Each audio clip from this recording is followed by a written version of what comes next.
Welcome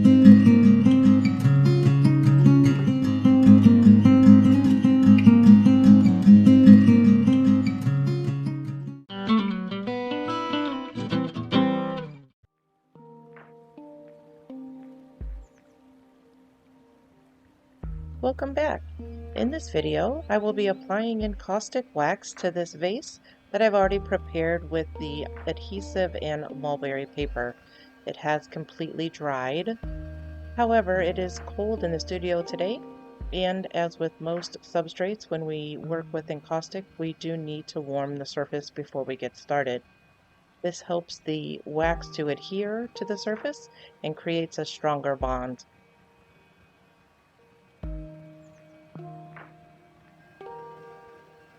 For those of you who are going to jump into the adventure of putting encaustic on glass surfaces, please be advised that the glass does heat up quickly and it does retain the heat more so than most of the substrates that we would normally use with encaustic.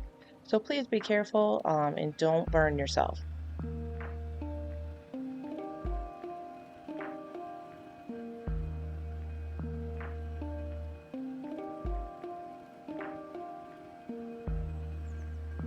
I should note that my heat gun is getting old and does not put out as much heat as it used to, so it does take me a little longer to get things warmed up than it used to.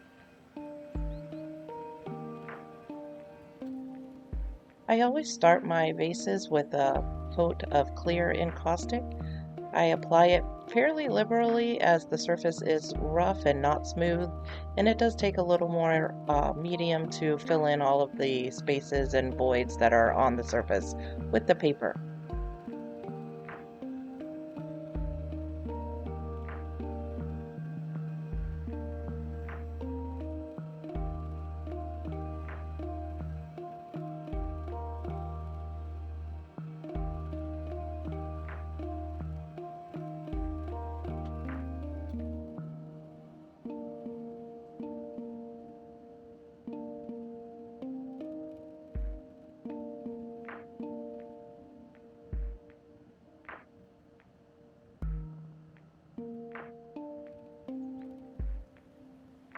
I typically do what most artists would call an overfuse on this first layer. I like to make sure that the wax has really absorbed into that paper, and again that it has created a good bond to make sure that it will not delaminate later.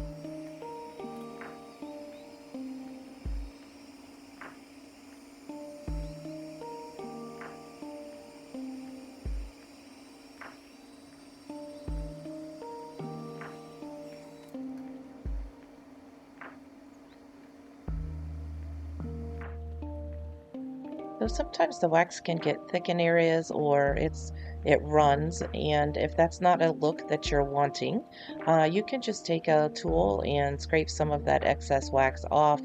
So sometimes I will do that in the areas where it gets thick. Sometimes I like the drip, so I'll leave them. But on this vase, I decided to go ahead and scrape off some of those thicker areas.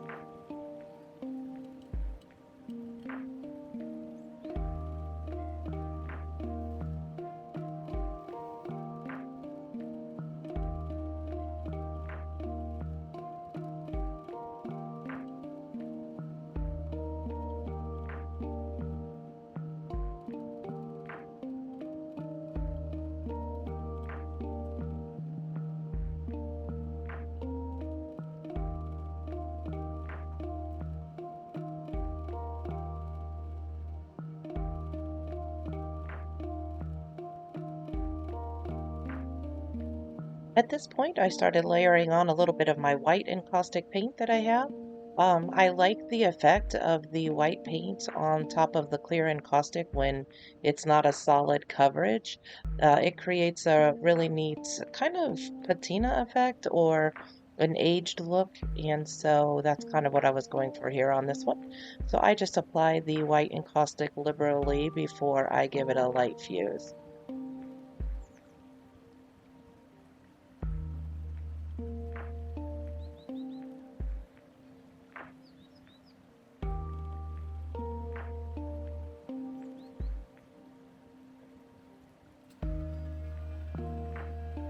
Now, my white encaustic paint often takes a little bit more to heat up than my clear, so it's quite a balance to make sure that I don't overheat it and move it around too much on the vase, especially since it's not a flat surface. But that's part of the fun of the vases is just using gravity to your advantage, and that's what I try to do as I move this wax around and fuse it on there.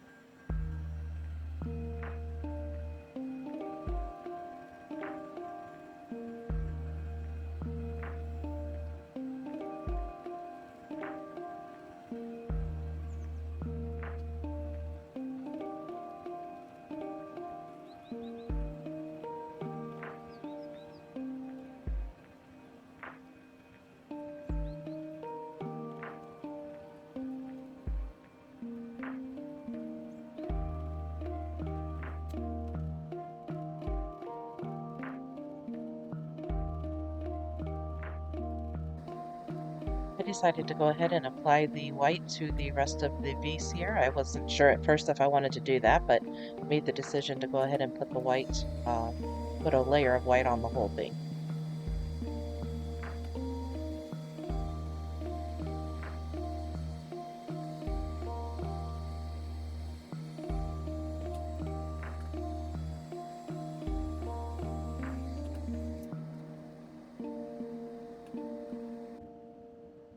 So at this point, I decided to go ahead and take one of my dental tools and create some marks onto the vase.